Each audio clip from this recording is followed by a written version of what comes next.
I've always been afraid of our garbage disposal, but I trusted my wife. My wife has insomnia and does chores when she can't sleep. It's been that way for so long that I've stopped noticing. Usually I don't even wake up, but a few nights in a row, she started running the garbage disposal a lot, off and on through the night, sometimes for a minute or two. Of course I couldn't sleep through that. So late one night I went downstairs to check on her. She was in her PJs and bent over the sink, staring into the drain. She was leaning in so close that some of her hair had piled up in the bottom of the sink. "You lose something?" I asked. She gasped and snapped up when she heard me. "You scared me," she said. She did look jumpy, which made me uneasy too. I saw that she was holding something and asked her what it was. "Nothing. A slice of turkey," she said, guilty. She had balled it up into a gray pink blob from squeezing it so hard. "That doesn't go in the garbage disposal," I said. I didn't know what else to say. "Right," she said. "Sorry.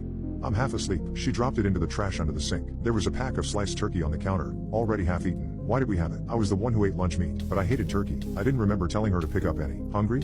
she asked. She had seen where I was looking. "No," I said. My body had gone cold. Something felt seriously wrong here. She nonchalantly turned around and put the lunch meat back in the fridge. Then, with her back still facing me, she said, "Actually, I did lose something in the sink. A gemstone stone in my ring." She turned around and shrugged. "I'm an idiot. Sorry. Which did you lose?" I asked, trying to sound nice. I had never talked to her while she was in one of her insomnia spells.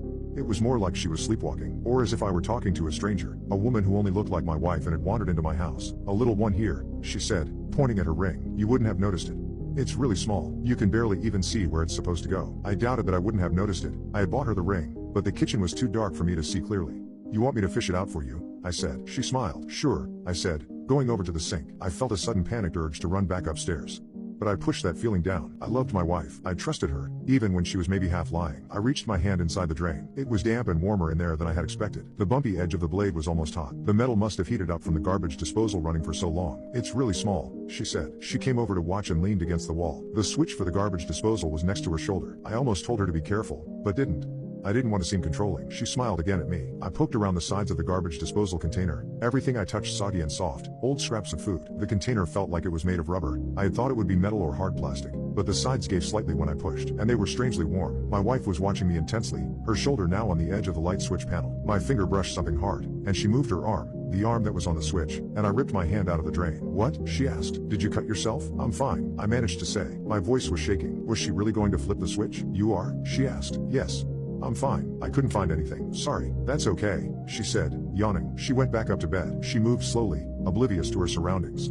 Maybe she was sleepwalking. I followed her upstairs, and found her already asleep. I couldn't make myself get into bed with her. None of it had made any sense. Her running the disposal, the meat, her lie about the ring. So I snuck back downstairs. The sink looked the same as before. A few drops of water around the rim, a waxy smear of grease on the stainless steel. I put my hands on either side of the drain and stared into the black hole. There was nothing unusual about it, other than the vague threat of something sharp hiding out of sight in the dark. But then I heard a low, soft gurgling sound in the drain. I bent over and lowered my ear to the drain to listen better. Maybe it was water moving through the pipes, but this sounded more organic, like the gurgling sound a baby might make, and I realized that my ear felt warm. Warm air was wafting out of the drain every few seconds, as if the hole were breathing. I pulled away from the sink. Nothing came chasing after me. Just to see what would happen, I got out a slice of turkey and pushed it down into the drain with my finger. As soon as the meat had slipped past the drain flaps, the garbage disposal roared to life. The metallic grinding noise rattled through the house.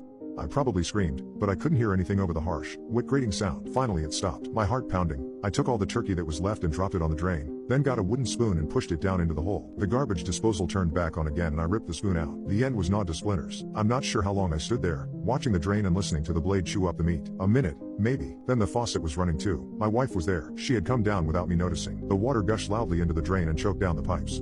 The garbage disposal soon stopped, and she turned off the water. "The water helps the food go down," she explained. I was too stunned to move, and she grabbed me by the arms, talking so quickly I couldn't get a word in. It had started a few nights ago, when she had fed the drain some crumbs from the counter. Then she fed it more, and noticed that it liked meat, so she got more meat. Whatever it was, the thing down in the drain, whatever it was doing, growing, nesting, it was getting more active because of the food, and that meant it was getting hungrier, which meant more food. She apologized for putting so many groceries on the cart, but it had been worth it. She had tamed the thing. "That's why I knew you'd be safe earlier," she said. "I'll show you." She got a bag of sugar out of the pantry, wet her hand under the faucet, and dunked it into the bag. She pulled her hand out and it was completely covered in sugar. Then she stuck her hand down the drain. "Stop," I screamed. She pulled her hand back out. It was perfectly fine, and perfectly clean, not a speck of sugar left. "See," she said, "he won't bite.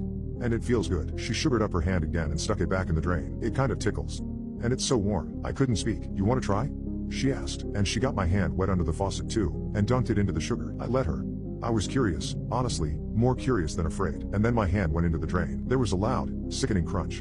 I remember that, but I don't remember anything after, or even how the pain The adrenaline and shock blocked everything out. I must have somehow tied a tourniquet on and called an ambulance. It's funny, I close my eyes and I can't even picture the stump. It's still wrapped up, or the blood. There must have been lots of blood, but it's all cleaned up now and I can't picture any of it. Nobody could find the hand anywhere. Nobody can find my wife either. She took the cash, the jewelry, the second car, all of it mine. The cops put out an alert for the car. I don't know, it's all so screwed up. Today I had a plumber come by to check out the garbage disposal. He had never seen anything like it. The shredder and motor were never installed. It's basically an empty container sitting under the drain. And you said it was working?